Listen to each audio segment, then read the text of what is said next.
Wave 31 Storm Tracker Chief Meteorologist Jeff Castle with 31 Triple Doppler. Well, first of all, we have to say Happy New Year, right? Yeah, almost there. Just a few hours away. I know. You ready for it? I think so. I've been thinking about my resolution. It's to sleep more. That's in always case you're a wondering. good one. Always a good one. Resolutions, though, hey, if you make them, hope you keep them. I have trouble doing that, so I don't make them. So there you go. Okay. Then I don't disappoint myself. Let's talk weather. We are already tracking the first big weather maker that we're going to be looking at heading into the new year. We don't really have much in the way of active weather as we work our way into 2025 here in the next few hours, but later this weekend, that's when we're going to be watching it. This is going to be a fairly dynamic storm system, as they often are in the winter months. Snow on the north, rain and maybe some stormy weather on the southern end of this. And we're going to be kind of in the thick of it here in the Tennessee Valley. Right now, I'm anticipating mostly rainfall. There is some data that suggests some winter weather potential, but that also has a more southern storm track. So I've got that listed here as really what's going to be the key factor, the exact track that this one takes.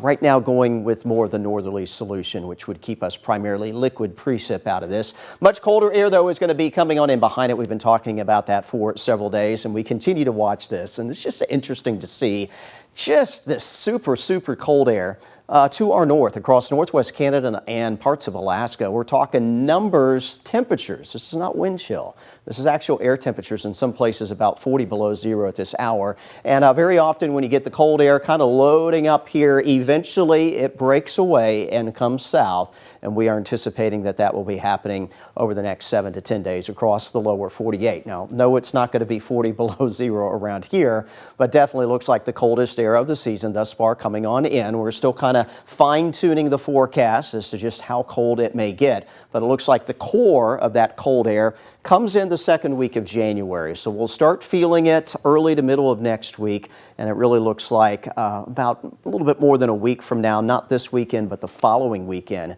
is when we may see the cold at its worst point here across the Tennessee Valley. And with that, perhaps some winter weather threats. So I do just want to remind you, and I know there's tons of stuff floating around on social media. You may have even seen the post a few days ago showing some feet of snow in Alabama and Georgia. Well, that has kind of disappeared from the forecast. Just want to let you know, as far as how this breaks down, winter weather forecasting, 7 to 10 days out, that's when we start to get an idea about, yes, there's maybe a chance, but nothing definite.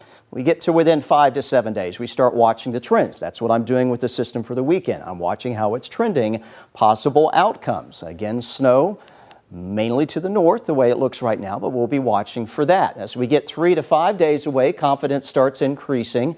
We start to get some general timing and impacts passing along to you. And then when we get 1 to 3 days out, that's when we really get detailed, the timing, the amounts, and the impact. So just a reminder, if you see something floating around on social media and it's 2 weeks away, take it with a grain of salt. There's a chance it may not come to pass. All right, what we do have going on right now, a couple sprinkles, light showers, Wave 31 Triple Doppler, showing some of those near Scottsboro, back towards the Woodville, Paint Rock area, New Market to Hazel Green. These are not going to amount to very much, and they're not going to increase into something more than what we've got out there right now. Future radar is kind of picking up on that.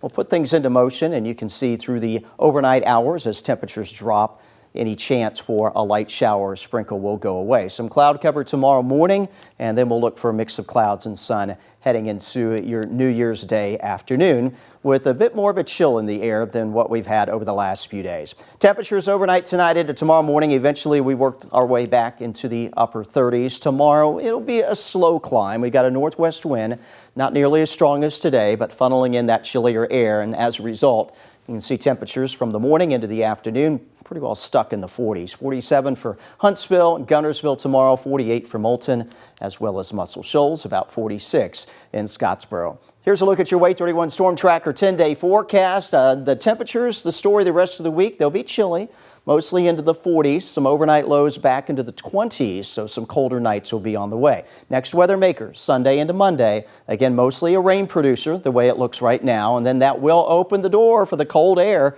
by Tuesday of next week. High temperatures only around the freezing mark, and look at those lows down into the low 20s and maybe even the upper teens by the end of next week.